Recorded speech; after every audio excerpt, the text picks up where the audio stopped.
Pemirsa, seorang pemuda difabel di kota Mataram, Nusa Tenggara Barat ditetapkan sebagai tersangka kasus dugaan kekerasan seksual dengan korban seorang mahasiswi.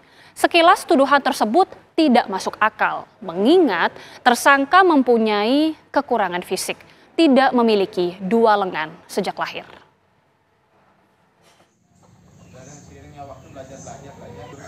Iwayan Agus Suartama alias Agus bingung dengan dirinya yang tiba-tiba ditetapkan sebagai tersangka oleh polisi dengan tuduhan melakukan kekerasan seksual pada seorang mahasiswi salah satu perguruan tinggi negeri di Mataram.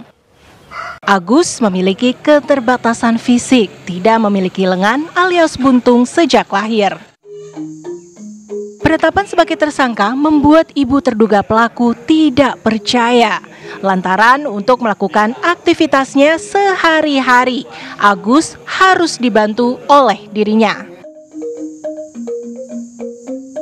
Coba logika, bagaimana saya memperkosa dua cewek, bahasa dia kan dua cewek, sedangkan satu cewek aja saya tidak bisa buka baju, buka celana, apalagi berdua gitu. Dengan keadaan segini, sedangkan saya masih dirawat sama mama saya, dimandiin, dibukain baju, dipasangin celana, di semuanya seperti bapak lihat sendiri. Pertama datang bapak datang ke rumah saya masih dimandiin gitu. Bagaimana cara saya perkosa orang gitu, ada kekerasan seksual, kan dia bisa mendorong, melawan, ataupun ditinggal aja saya kayak gitu. Kenapa datang baik-baik, pergi baik-baik, terus tiba-tiba diginiin saya gitu. Apa yang membuat saya kayak gini, itu yang saya bingung gitu. Saya sangat kaget dan shock sekali Pak, sampai saya pingsan, sampai saya dibawa ke rumah sakit waktu itu Pak. Sampai saya di oksigen, di macam-macam, karena saya tidak kuat melihat anak saya sudah kondisinya kayak begini. Terus dijadiin tersangka, kan itu tidak masuk di akal Pak. Bagaimana dia buka baju celana sendiri, sementara dari bayi sampai sebesar ini saya yang merawat Pak, yang mandiin, yang semua-muanya sudah saya gitu. Polisi menetapkan Agus sebagai tersangka kasus dugaan pemerkosaan berdasarkan dua alat bukti. Hasil penyidikan dengan pemeriksaan saksi-saksi termasuk ahli dari kedokteran dan psikologi. Dengan alat bukti ini Agus ditetapkan sebagai tersangka kasus dugaan kekerasan seksual.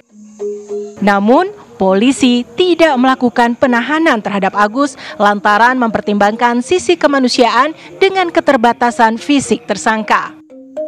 Polisi menyebut tersangka pernah melakukan hal serupa, namun korban tersebut enggan melapor saat kejadian.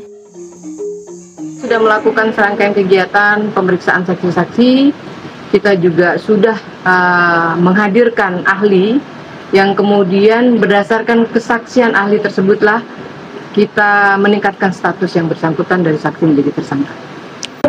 Jadi keterangan saksi ini kemudian mengungkap fakta bahwa ada lebih dari satu orang yang mengalami peristiwa yang hampir sama. Kami katakan hampir sama karena modusnya sama. Dan bahkan dari tempat kejadian perkara kami mendapatkan fakta yang lebih diprihatinkan lagi, sehingga itulah kemudian fakta-fakta tersebutlah yang kemudian memperkuat kami dan penyidik untuk menerapkan pasal 6C kepada yang bersangkutan. Tersangka dijerat pasal 6 Undang-Undang Tindak Pidana Kekerasan Seksual TPKS. Menurut polisi dalam pasal 6 Undang-Undang Tindak Pidana Kekerasan Seksual tidak hanya menjabarkan tuntutan unsur paksaan dan kekerasan, namun juga berkaitan dengan unsur tindakan yang menyebabkan seseorang tergerak untuk melakukan dengan kendali pelaku. Dari Mataram, Nusa Tenggara Barat, Herman Zuhdi, TV One mengabarkan.